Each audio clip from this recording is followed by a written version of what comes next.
Well, fantastic. Welcome everyone to this new year.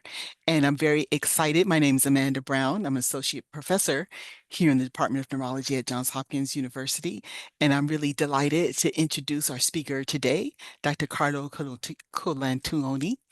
He's an assistant professor of neurology and neuroscience here and an adjunct at the Institute of Genomic Science at the University of Maryland.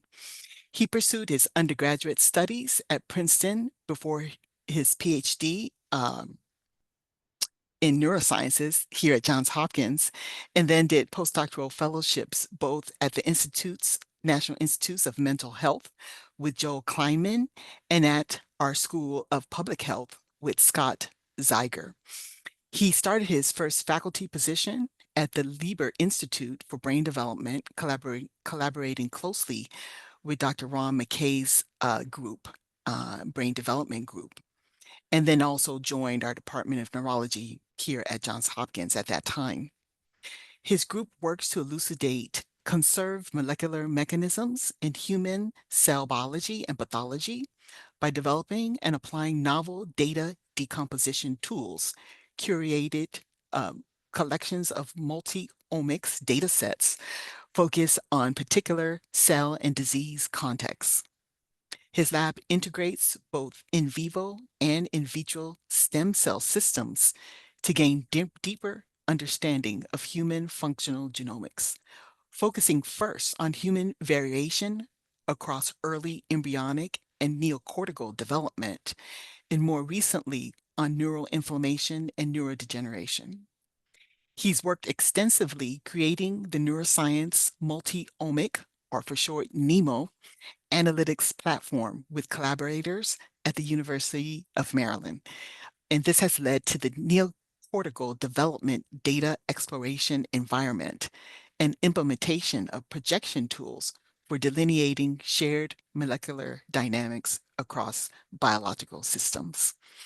And in addition, I've had the pleasure of working with Dr. Colantuoni over many years here at Hopkins, as he has served as an outstanding mentor and trainer for students from the high school level all the way to early career faculty. So thank you so much, Carlo. Please Thank you, take it away. Amanda. Thank you so much. So I'm hoping today to not only show you what can be done with the public data resources out there, but enable you hopefully to do some of it yourself. So I added like one extra word or a couple extra words to the title, because in general, people think, and often it's true, that you can't go use all of this multi-omics data that's out there, even if it's relevant to your cellular system of interest, if you don't have either coding skills of your own or a bioinformatician to do this. So I'm going to show you the work I do to empower my own research, but everything I build to do my own research, I build with the idea in mind that anybody should be able to pick up this tool and use it that I just used to find something. They should be able to pick it up and use it on either the same data or more data to really fuel discovery. So, and please do reach out after and interrupt me in the middle of this talk as I go through, so we can make sure we stay on the same page, and I can hopefully show you how to use these tools that really I'll explain as I go on. There, each one is sort of the math tools, and then the online tools for you to surf data are each sort of grand scale collaborations with lots of people involved. So we really want to make these tools available to people. So the underlying idea here is that there is data out there that you are interested in that you may not be using today. No matter what field of biomedicine you're currently in, what you're studying has been studied with RNA sequencing, with epigenetic sequencing, and at different levels, different species and model systems. The in vitro systems have exploded as incredibly powerful tools to study everything in biomedicine. We really couldn't study functioning living human cells across the plethora of cell types until now. We can study anybody's cells in any context now. It's kind of overwhelming, and all these different data types are coming in. But it is not at all the case that we have made these data easily usable by people who don't code for a living and use large amounts of data. So we are trying to bring some of this data together for focused areas. We can't do this for all the data in the world. So the data is out there and sprinkled for these contexts that Amanda mentioned and I have here mentioned on the bottom. We have gone and brought as much of the public data as we can together to focus on that particular disease context. As Amanda mentioned, I've done a lot of cortical development and very early embryonic development models. But today, all the examples and data analysis and data we look at will be in neuroinflammatory, neurodegenerative contexts to show you how this works. And again, at any level that this can be useful to you, either talk to me now or talk to me later. But I'll try to show you how it can be useful at multiple levels. So step one is to get the data together. Step two is what we do with it, of course. And these are sort of words that may not mean much to you right now. And as we walk through today, hopefully it'll make more sense to you. So decomposition and projection are two steps of data analysis once you have data in hand. The papers I have here are from long-standing collaborations with Brian Caffo at the School of Public Health and Biostatistics.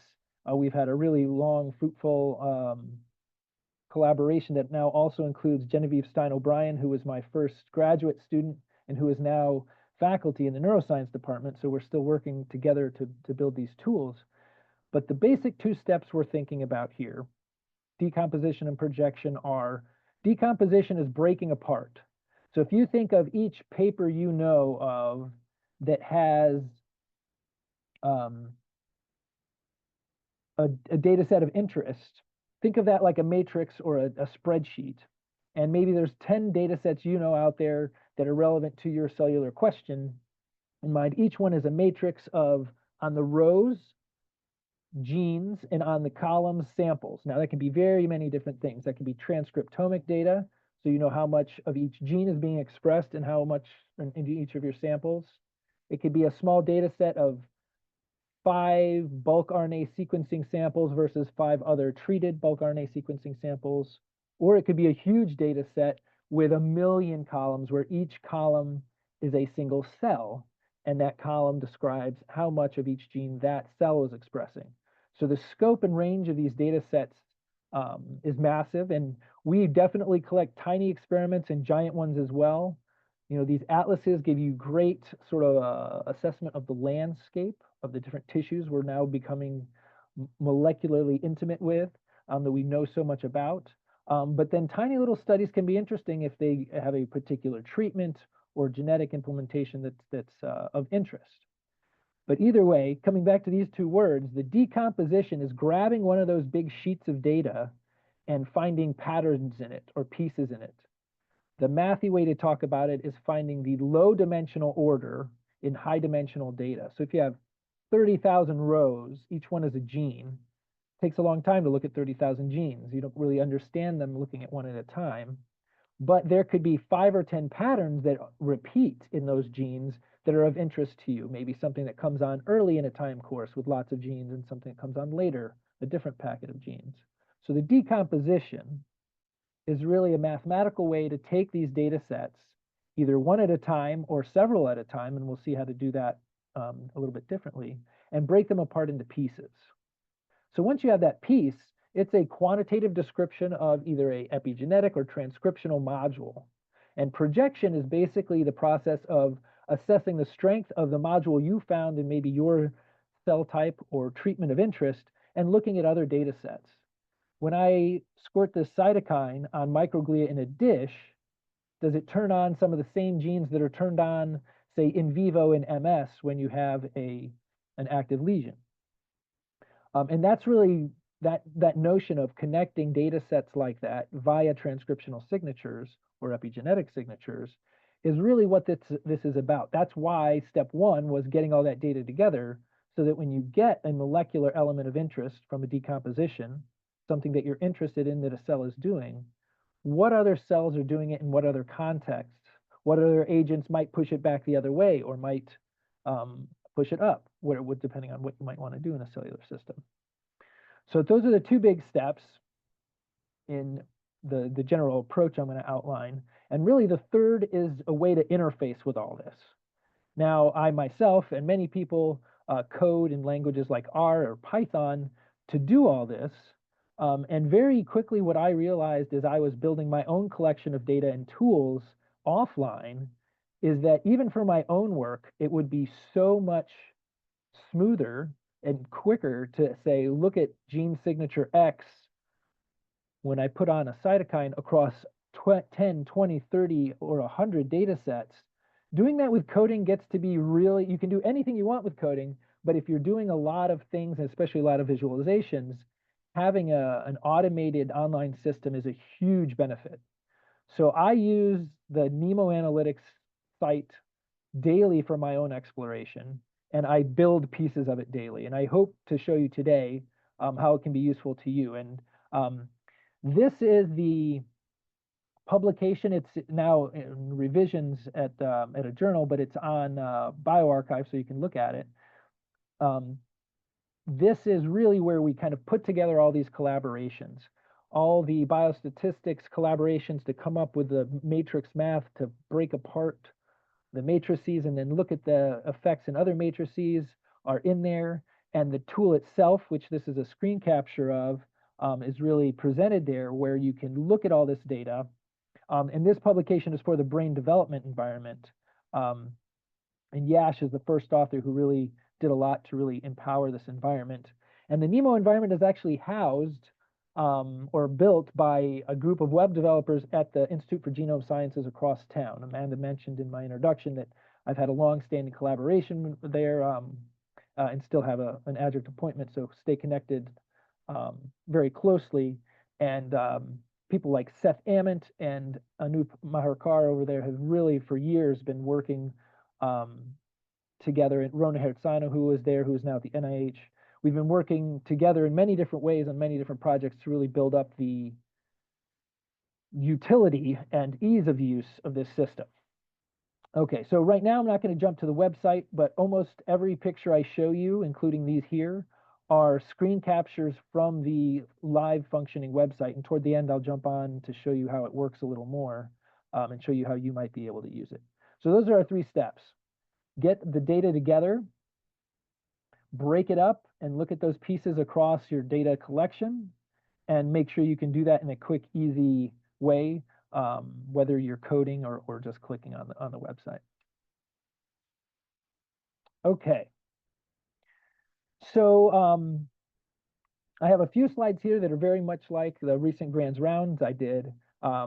And then we're going to dive in a lot deeper again to get into a little bit of the nuts and bolts so you understand how this works and how it might fuel your own work. So starting from a single data set that's relevant to neuroinflammation, this is quite an old study. It's 2012 from Ben Barris's lab. And it was bulk RNA sequencing of sorted cells. So in the mouse, the pink to red is a saline injection versus an LPS injection. So these are peripheral injections followed by central extraction of astrocytes and then RNA sequencing of those bulk astrocytes.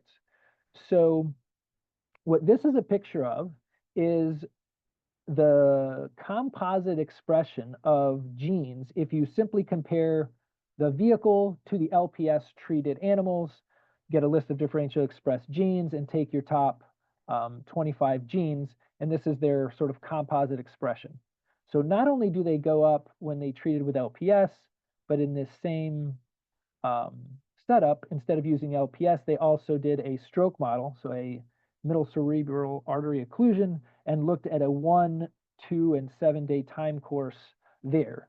So the same packet of 25 genes that gets pushed up in LPS treatment also gets pushed up in the hypoxic condition or the stroke model. And actually these come back down over the course of about a week. So this is an example of decomposition, quite a simple one.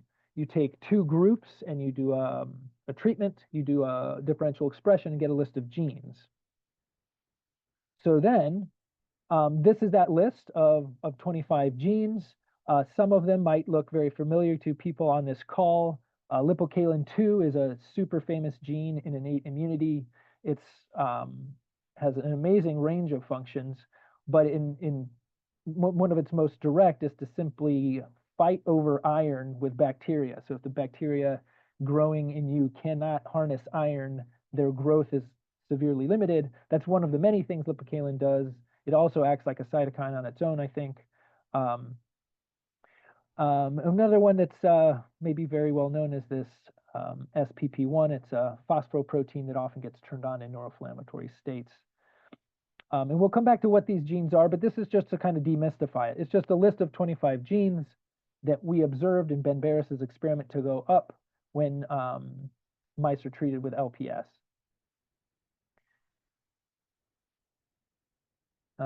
Okay. So now, I'll actually send out to the group if I think it'll be possible. Links here. These are the slides, and these are live links. So if you wanted to go see the lipocalin-2 gene expression in this and many other data sets, you can simply click on this. And here, you could click on this and see the LPS signature not only in this data set, but in many other data sets. And in fact, that's what the next slides are. We're going to walk right through them.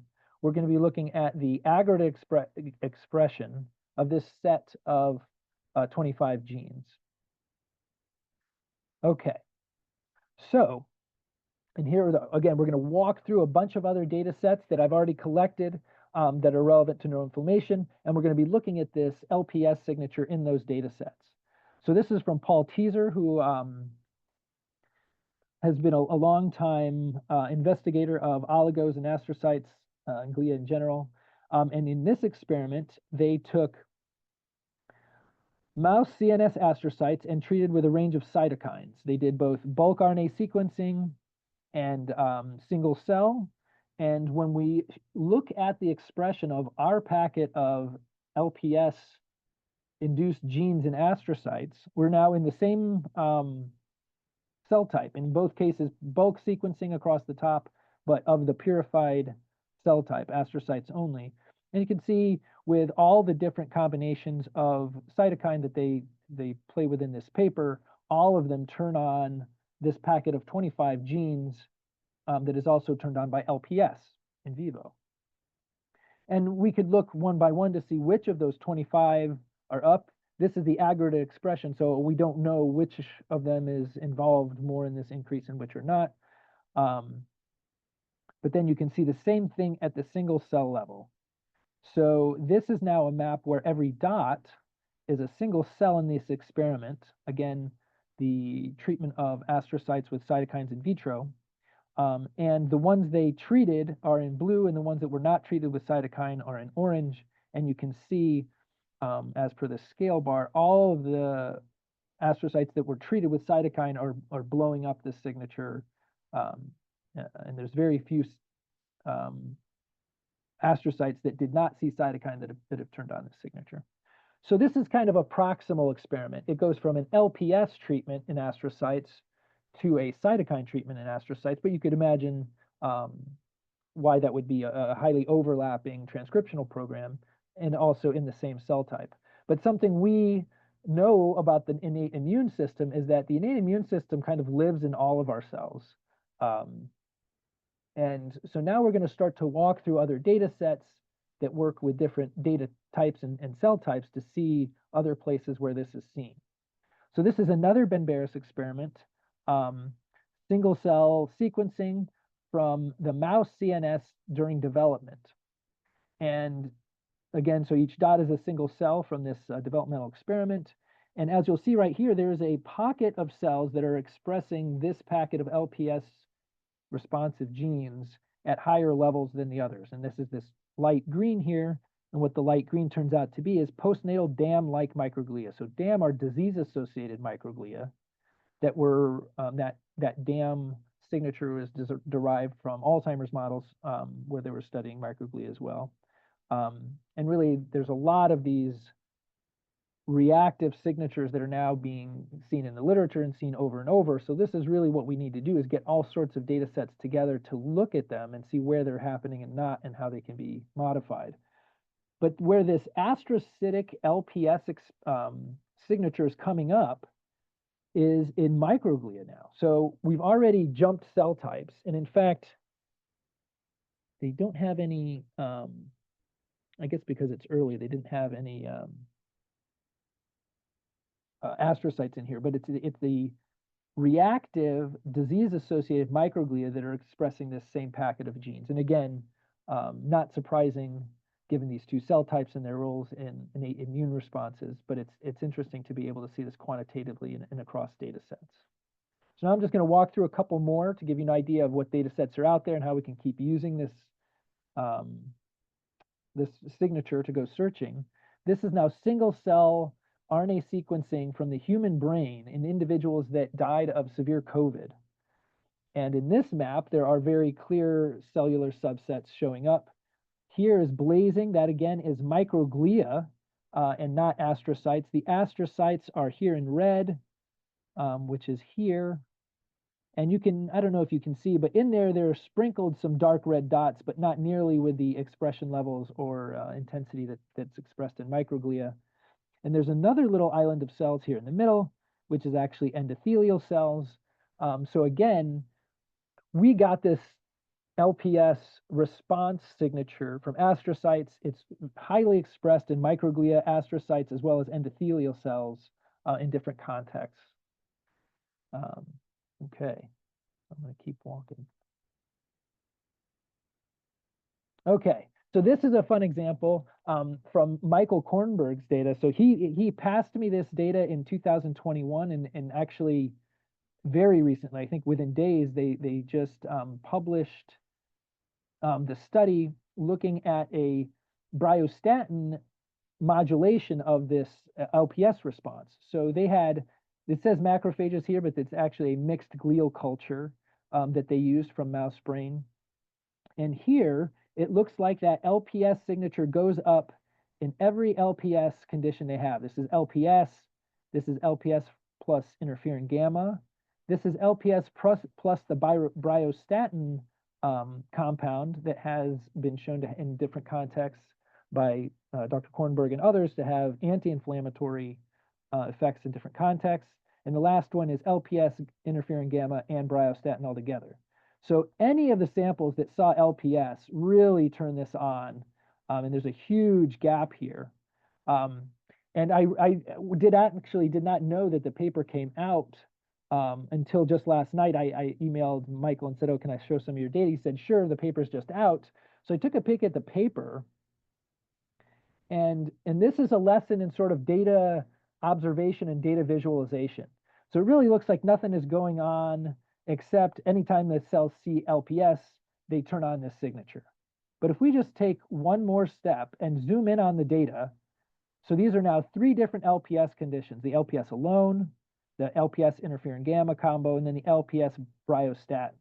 So very clearly, bryostatin does not bring things down back to control levels. There's a huge gap here. But on the scale of this induction, it does effectively reduce the total induction of this signature. So this is, one way of looking at how to use this LPS signature. Another in that, be careful how you look at data and how you plot data. You can miss things. And so I wanted to go one more step with this. I actually looked into some of the genes that they in the paper identify as interesting here. And this is the same list of 25 genes that we got from the LPS. Colored in red are genes in the top 5 or 10 that they saw different between their LPS treatment and bryostatin. So this LPS, the 2 different LPS experiments in different contexts already have a highly overlapping signature. Interestingly, one gene was actually in the opposite direction. And whenever I see a direction change, I wonder about mechanism and how that might be different across these 2 experiments. But in any case, this is trying to show you at the level of patterns where we have an LPS signature here, and it's shared here, modulated by a small molecule here. What are these individual genes? We can drill right down. And again, I don't know offhand which others on this list are involved in this signature, but we could go back through and look at this data one by one to check it out.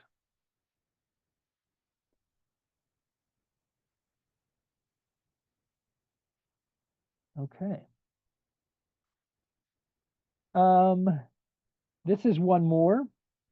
A single cell study in mouse spinal cord injury.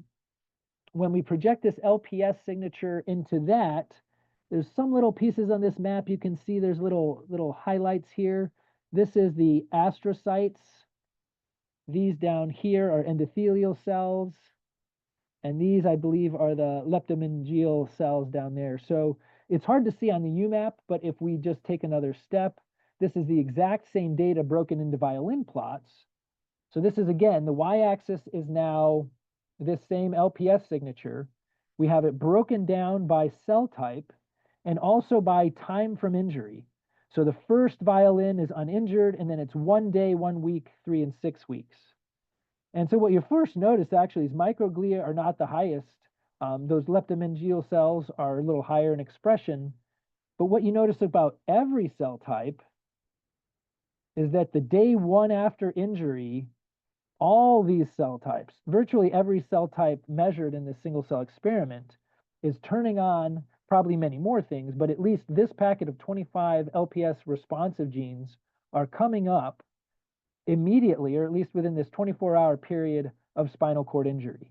And again, as we would expect from innate immunity, these are in multiple cell types. Here it's even in more cell types than I would guess. Perhaps only neurons really aren't involved, although there might be a hint of it. We'd have to look into these distributions. But it's really widespread, and you can just see it. As long as you have the data, you can see it like this. And again, this is also a lesson in how to look at data. This picture was very hard to interpret. It's hard to see what's going on here. You can just see a little bit of action here, here, and here. But the same data redisplayed, bringing in important metadata, all of a sudden shows us that this packet of genes is super active immediately and turns off pretty quickly. By a week later, we're down to probably, it looks like across the board, almost control levels. So it's an acute response, which we would guess from here in the original experiment too, we could see that.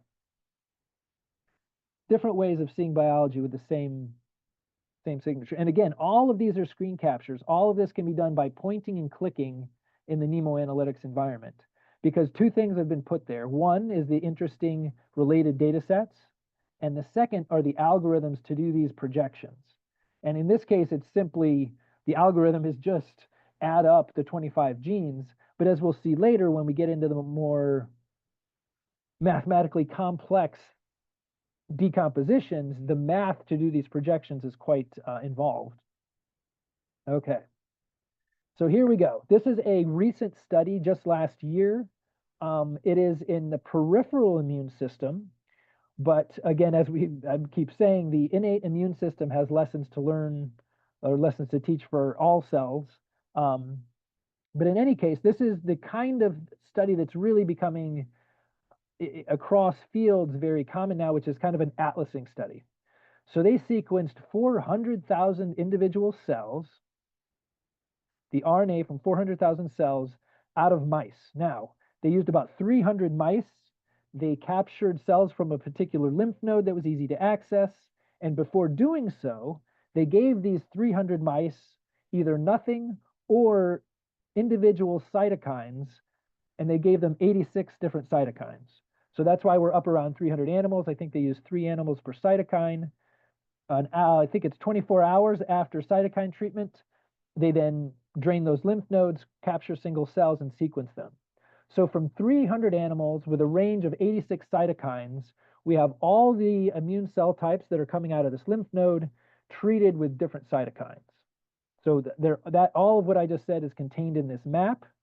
And the biggest effects that you see in the map, and this is pretty much across the board with this kind of data, are related to cell type.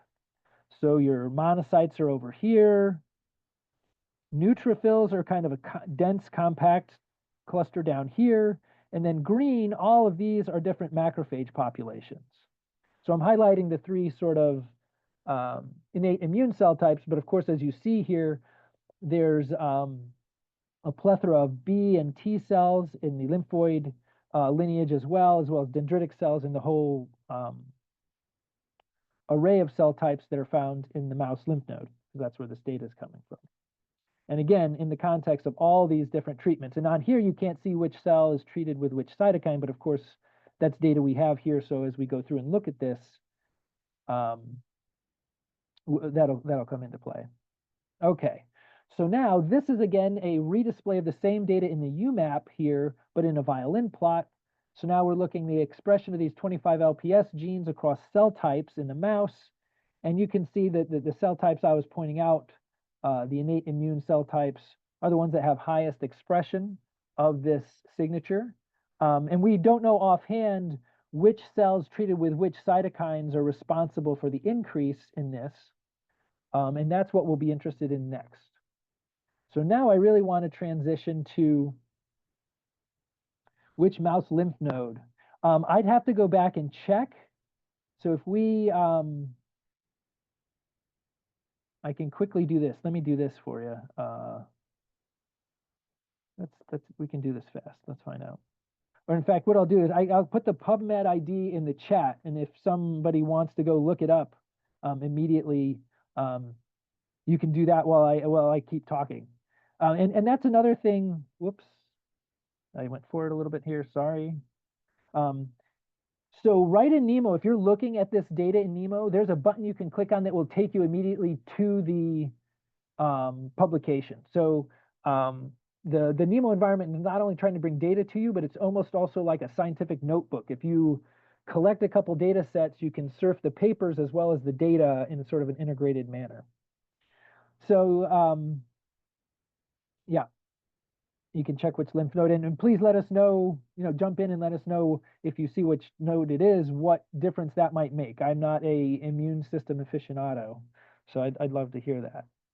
But what I'm going to do is walk a little bit more through this same experiment to now elevate the precision and power with which we can create these signatures. Or not create them, but identify them and then use them as molecular tools.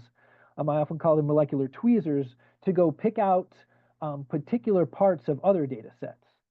So here actually, does it say, it doesn't say here, lymph nodes, it just says nodes here.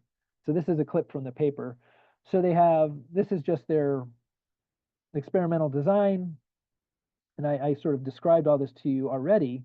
But now I'm going to bring you to a little bit of the details of what we've developed in that biostatistics/mathematical collaboration. So once we had done a lot of decomposition of one data set and then gone and looked at those signatures in others, eventually you get to be like, well, I'm using these 3 or 5 data sets over and over. I'm decomposing one, looking at the other, then decomposing the other one, looking at a different one. Why not decompose them at the same time and just say, okay, I have 3 different challenge experiments, a cytokine challenge, an LPS challenge, and a something else challenge. And I want to know what they have in common.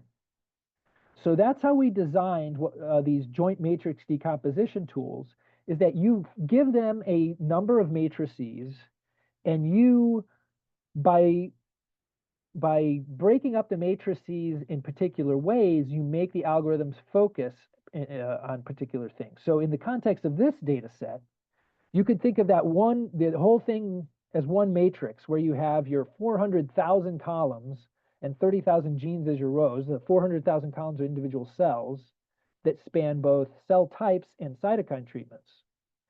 But the way that the algorithms that we developed work is they first look inside a matrix for patterns.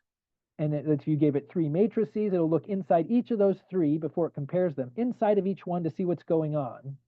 And then it'll compare, we'll say, well, are the things happening inside of matrix 1 also happening in 2 or 3 and vice versa? So the algorithm can only see things that are inside one matrix. It never looks at the difference between matrices. It only looks at them inside. Now, why does that matter? The 2 bullet points here that I have listed are why it matters. If we split this data set up in 2 different ways and feed it through the algorithm, it will find fundamentally different effects. So if option 1 would be to split this giant data set into little matrices where each matrix is a cytokine treatment. So it has all of the cells of different cell types treated with interferon gamma in one matrix. And then all of the cells treated with TNF in another matrix. It will then look inside each of those matrices separately for differences in the data, and those, in this case, will be driven largely by cell type, because the biggest differences in the data set are by cell type, and the thing that changes or that doesn't change is the cytokine treatment. So it's lots of different cells being treated with the same cytokine. So the big difference inside that matrix is cell types. So if we fed it 3 different cytokine matrices with different cell types, all of the pieces you get out that are shared across those matrices are differences between B and T cells, or differences between your innate immune cells and your lymphoid cells. If you take the same data set, and instead of grouping it by cytokine treatment, you group it by cell type, and you say, for instance, give it 3 different cell types as 3 different matrices. Now, inside each one of those matrices, there's only one cell type, but there's lots of cytokine treatments. So the thing you'll find is common cytokine effects across cell type. It'll be totally blind to the differences between cell types. It'll only see cytokine responses. And if you have a common cytokine response across the different cell types you chose to put in, you'll find those. Okay. No details on the lymph node. There was a note in the chat. Okay, so this is now an example of me breaking up this data set just how I told you in the last example, where I'm going to give it 3 different matrices, each containing data from only one cell type. And I grabbed the 3 innate immune cell types, or the 3 sort of principal innate immune cell types that we're getting out of these lymph nodes: monocytes, macrophages, and neutrophils. And I showed you those here in the map. Monocytes are over here, neutrophils down here, and then all these green around the outside are different macrophage populations. So again, this is just saying exactly what I said leading in here. Because we chopped it up by cell type, what the algorithm is seeing then is the range of expression variation that comes with different cytokine treatments. So I did this decomposition. It's called a joint NMF, where NMF is a non-negative matrix factorization. This is some of this fancy math that my biostats collaborators helped me develop tools with. And we asked for 25 patterns, which means give us 25 cytokine-related expression changes that are shared across all 3 of these cell types. And this is one example. This is pattern 9 of 25. And before we jump to the live website, I want to show you the kind of pattern that shows up is a direct result of how we structured things. So if you remember, and at this point, I feel like I'm repeating it too much, but we're looking at effects inside each matrix first. So this bunch of monocytes, right, these purple guys are monocytes. That's one of the matrices we put in. So it's going to find differences across that. And you can see, I hope this isn't too small, that there's one end of the monocyte cloud that's really expressing this particular pattern, pattern 9, and the other half isn't. And that's actually across the board, almost any cell type you look at, but let's look at the ones we used first. Here are the neutrophils. And again, if this is too small, I have another graphic coming up that'll make it better. One half of this is expressing the signature and the other half isn't. And then in each of these macrophage clusters over here, you get the same thing. This is a cluster of macrophages where one corner of them are expressing this pattern 9 and the other ones aren't. And here's another macrophage cluster, same thing. Part of them is expressing it and part of that cluster is not. And even in cell types, now this is starting to get fun here, even in cell types that were not included in this decomposition, for instance, this brown cluster here is natural killer cells. There is one end of these natural killer cells that are expressing this signature. They're in some different state. And if you look around, these are the B cells. There's one corner that's expressing this. These are some particular kind of dendritic cell, and there's a little corner that's expressing this pattern 9. So it's a gene signature that is very prominent in the 3 innate immune cell types that we looked at. It's in a small but very distinct and highly expressing subpopulation. And it's something that's not limited to the innate immune system. Almost every other cell type we look at in these clouds has a small subpopulation overexpressing this pattern 9. Okay, so now I do want to jump to the website to do a little surfing, but I think I want to show a couple more pictures first. Let me see if I can remember my.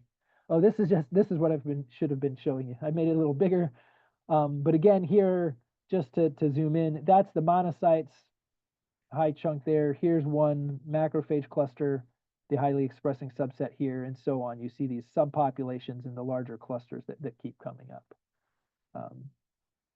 Okay. And this again is because we designed this experiment from the beginning to look for things of this structure, things that are repeated molecular signatures across cell types. Okay.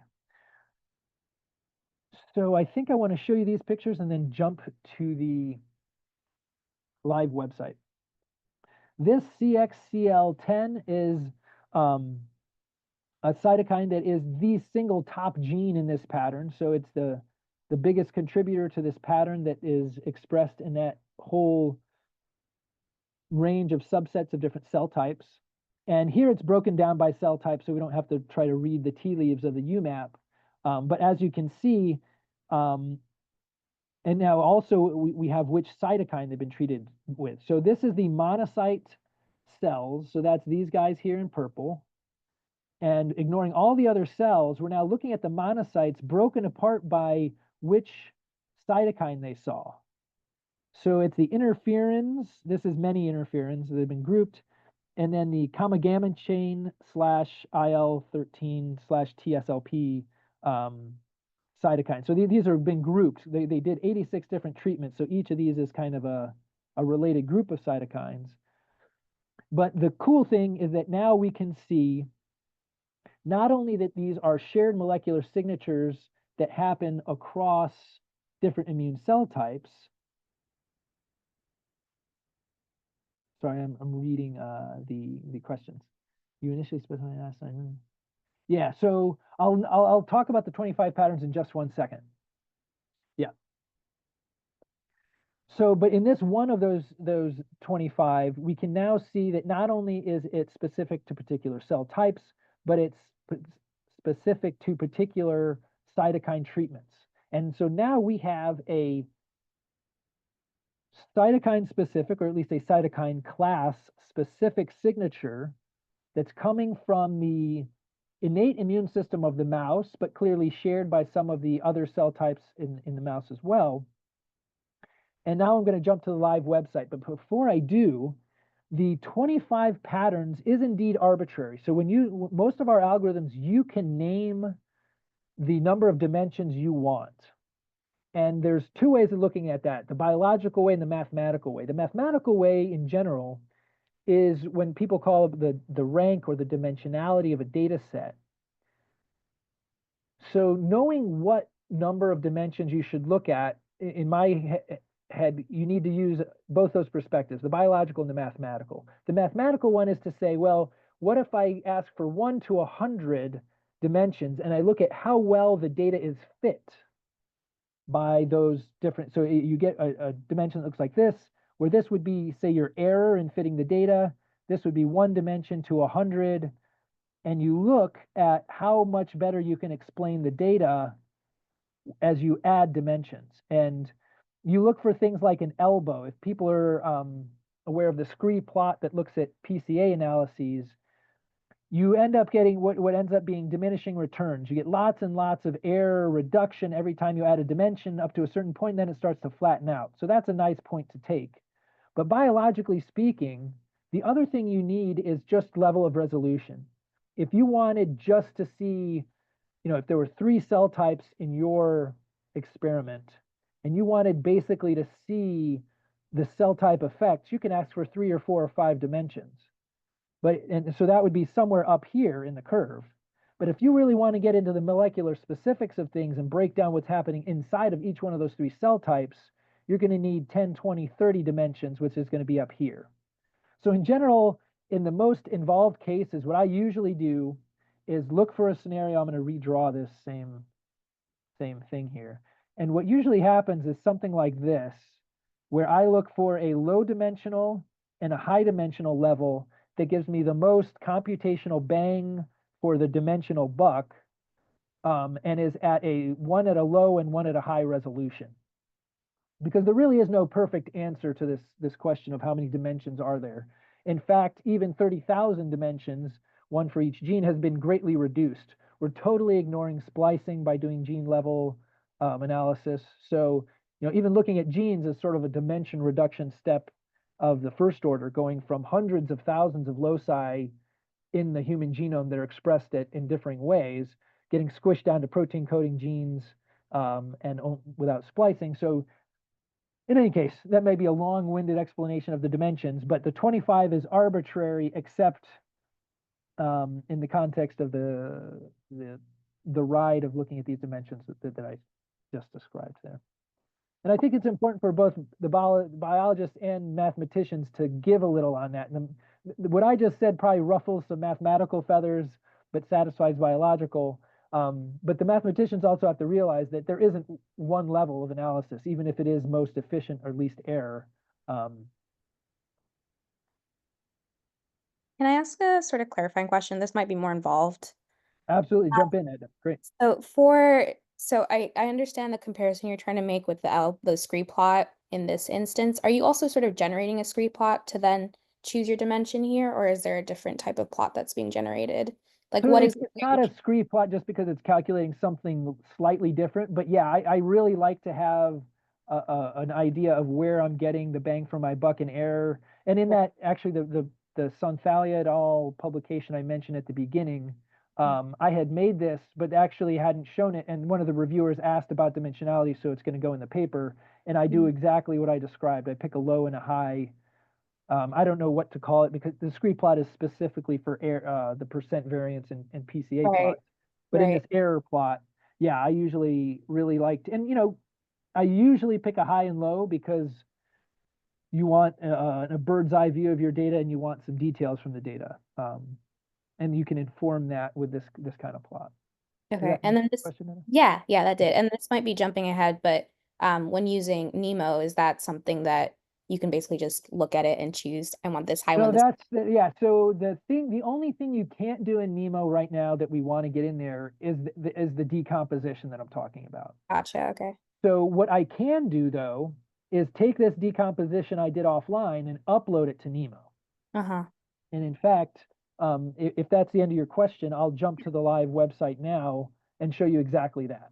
But Yeah. I'm glad you brought that up because it's the only missing link currently in doing everything I showed you online with points and clicks.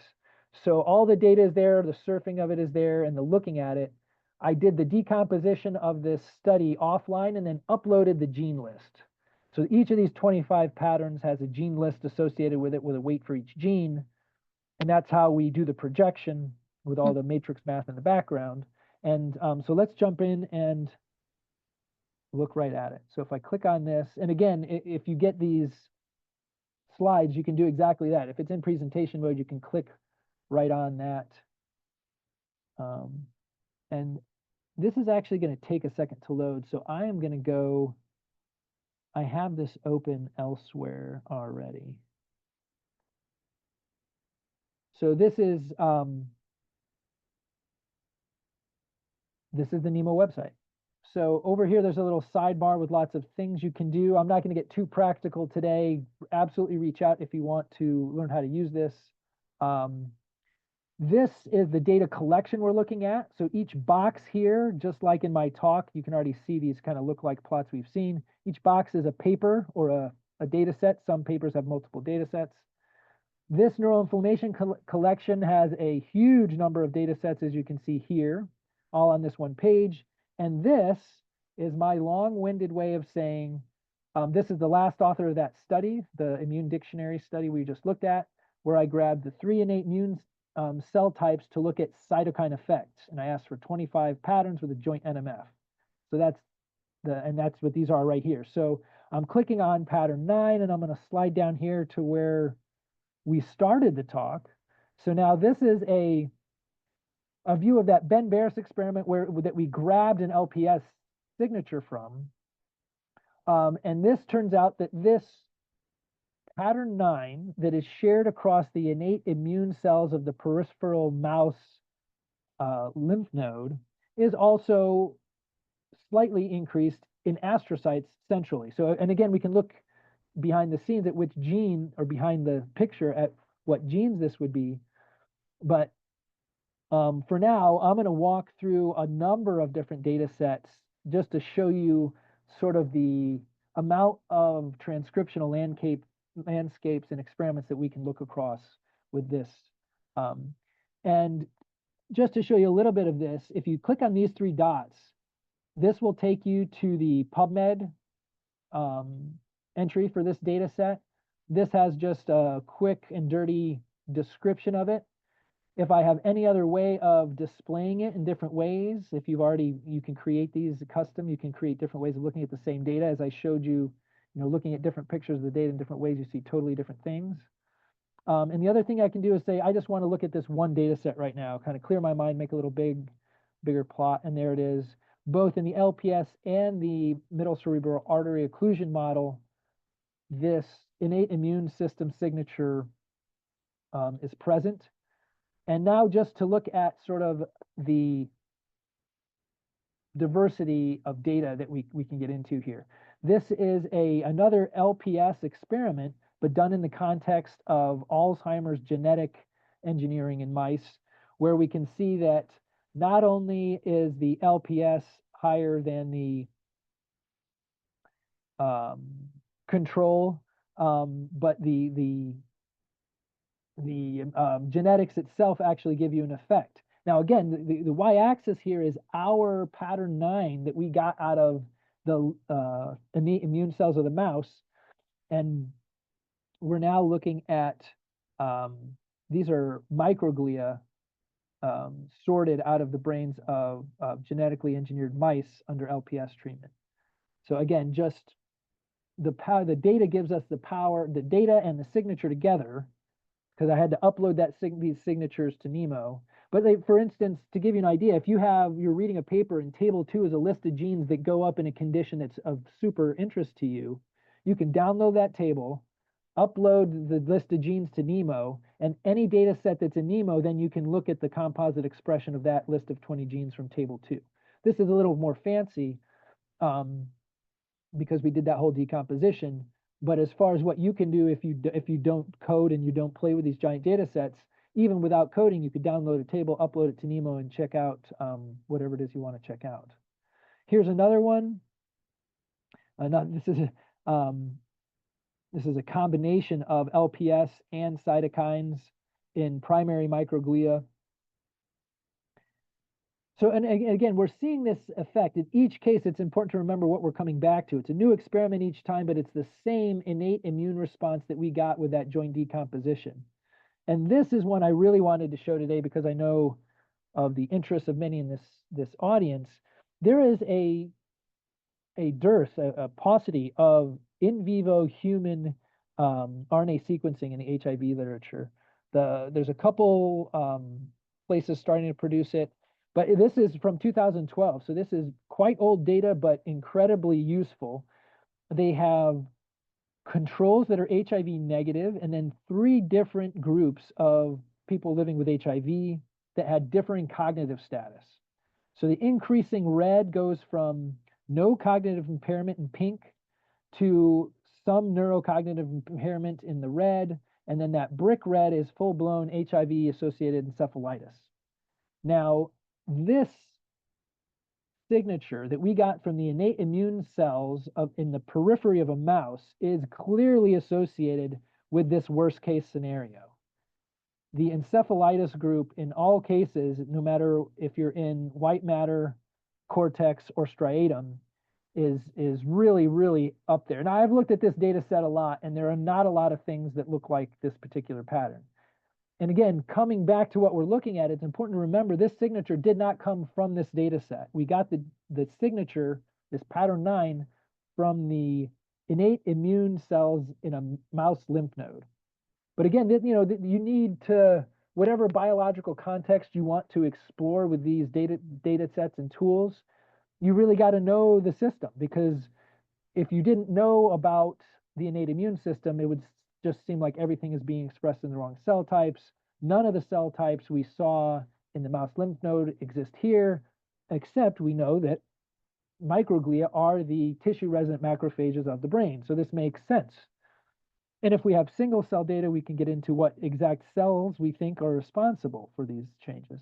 But this one was super exciting to me to see how clearly not only associated with HIV, because even in there is some difference between controls and non-cognitively impaired individuals. So this is always kind of brewing in HIV, but if you have encephalitis, this transcriptional program has sort of shot off the roof and really really high. Okay. I know we're at the end of our time here. I'm going over. So I think what I'll do is actually go back to my slides, and I think I have one last image to show. This is just to show the same thing in macrophages there, so we can skip that. Actually, it's two last slides to wrap up. One is just to give you an idea of what's out there. We've been talking about these big data sets. This one had 100 or 400,000 data points in it. And just recently, this company released a 10 million cell experiment. They're just trying to show people what they can do, so they put it out there for free. From 12 donors, they do 90 cytokine treatments and 20,000 perturbations, that's sort of cytokines by cell types. So there's sort of an in vivo human paralog of this study, and you can just start to imagine the different ways we could chop up either one or both of these data sets into submatrices to focus questions and get signatures out. And similarly, centrally, there are huge numbers of data sets and atlases coming out to look at astrocyte and immune responses this way. So the data and resources are only growing to do more of this. And I'll end with just looking at the expression of a single gene. So if all of this is just a little too complicated or some of it is too far out there, what can Nemo Analytics do if you just click on the front door and say, I want to know about the, what is the name of this gene? It's folate, what is it? It'll come up here. But this is the gene actually that Dr. Barbara Schlusser sent me, because I asked, well, what kind of genes are people interested in? I want to show something of interest. So this isn't a whole story, but this is just to say, even if you don't have some crazy decomposition or experiment done, you just have a gene of interest and you want to look at it across data sets that you're interested in, this folate hydrolase 1 gene is expressed here, which is the oligos in this data set. This is single cell sequencing from the human cerebellum. If we keep going down here, there's tons of data sets. Here again is oligos. This is the COVID data set. Again, brain cells in COVID. The oligos are expressing most of this, but it is sprinkled in here in this neuronal cell type. They come down here. In the sorted cells, it actually looks like it's in astrocytes more than oligos. So this also kind of gives you a picture. Well, not everything is always consistent across experiments. This was kind of surprising to me, is that the single cells looked like it was in oligos. The sorted cells looked like it was higher in astrocytes. Here, it's pretty well expressed in the astrocytes in this Ben Barres experiment that we've been looking at. And this is one now, and I'll end here and take questions. This is now mouse data in a spinal cord injury model. And if you notice, there's this group, which is what we've been seeing in the other single cell data in human, that it's expressed in oligos, but these are astrocytes here. So it's also expressed at high levels in astrocytes. I don't know if that's a difference between those two single cell experiments, or if the other one, it's because it was human and human astrocytes perhaps express less. We'd have to look systematically across more studies. But the idea is simply that it's out there. We can find the answers to these questions. So if you're studying a gene and you don't do any multi-omics, you can come look up your gene and just see where it is and what conditions and cell types it changes with. So I think I'll stop there. And I know I've gone over time. I apologize. But please do reach out, questions now or via email or any other way to see how I can help you use this in your own work. Thank you so much, Carlo, for a fantastic presentation and sharing your passion with us in the world with these resources. For those that are still on, if you're able, if Caroline, we're okay, we can stay on. And yes, go ahead and ask your questions. Just unmute and ask your questions. Yeah. Carlo, this is Barb Slusher. Hi. Since you just showed full H1, which I asked about, that thank you very much for looking into that. Just a question. So nobody's ever described this protein in oligos? It's been well described in astrocytes. So how do you take that differential information in the single cell? Initially you saw it in oligos and then ultimately in astrocytes? What do you conclude? So yeah, I mean, you sort of instantly saw how this can get messy, right? When you see everything, it's not always a great, easy picture that fits together. So let me repeat what you said to make sure I heard correctly, that the protein level of this gene has been characterized in oligos, but not astrocytes, correct? Opposite. Opposite. So it's been characterized in astrocytes, but not oligos. Correct. Yeah, that to me is amazing, given those first couple plots, right? I mean, in fact, let's even take it. So that is, for instance, here, right? So yeah, and this is actually work I was involved in. This is the oligos. The astrocytes are right next door, but they do not look at all like they're expressing it. Now, of course, we're looking at RNA here, and I know that's a little small. You can always pop out the image and make it a little bigger. So, but really, it's not there. So, as I said, though, when we looked at the sorted data, it is there, and this is part of getting into the weeds. Yeah, the sorted data here. This is mouse data now, and it looks way higher. And these are log units over here, so it doesn't look like an enormous difference between oligos and astrocytes. But I rarely see a cell type discrepancy like this. Yeah. This is sort of a class, and there's two of them, right? Here's a second brain study. It is blazing here. Yeah. The astrocytes are in red. There's very little expression in the astrocytes. So I don't know if they produce the protein and it's stable, and they don't need a whole lot of RNA around to keep producing it, or what is going on. Yeah. But there's some disconnect because it's a really big difference even across studies.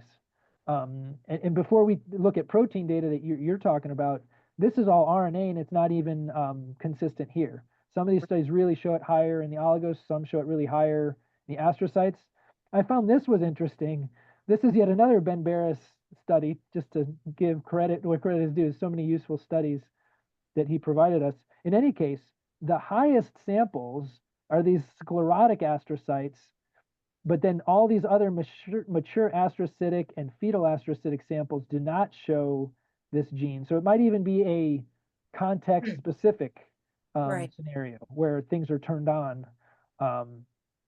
So I'd be very happy to sit with you and give you some of these links and surf some data with you to see if we can get any more clarity. But this is a good example for showing what usually doesn't happen, actually. It's a good example to get you into looking at an individual gene across many data sets. But it's usually the conditions that get murky, not cell types. Cell types are usually pretty consistent. So I'd be interested to see what this story is actually telling us and why these different cell types and different experiments are showing really different levels of this gene.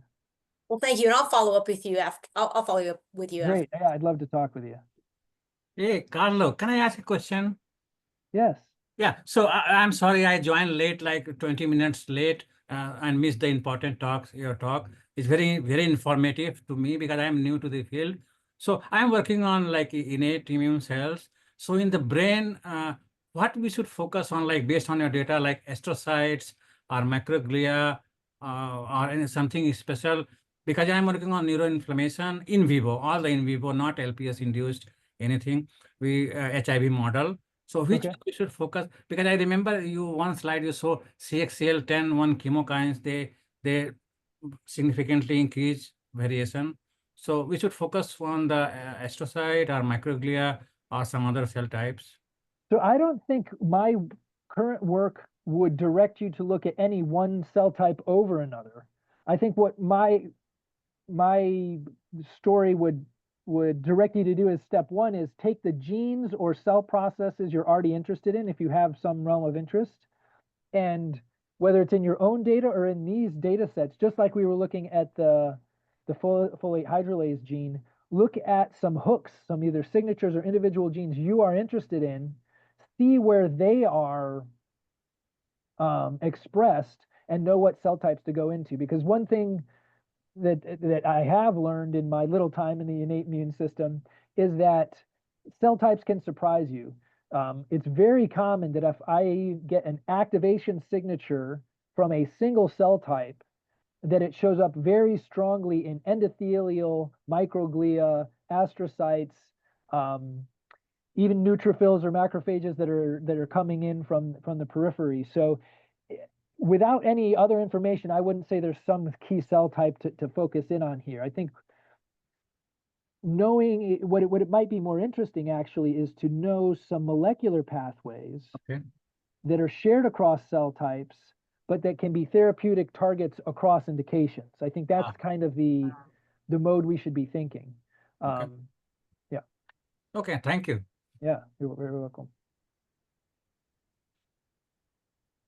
Well, I think the rest of the people in attendance or have questions will have to follow up with you individually, Carlo. Great, Again, please this was do. fantastic. And I know you see, everybody knows, see, I have a lot of homework to do. Thank you so much. Great talking with you. Great job, Carlos. Fascinating. Thank you. Thanks. Thanks, everybody. I'll send the announcement with next week's speaker on Monday. Thank you. Thanks. Thanks.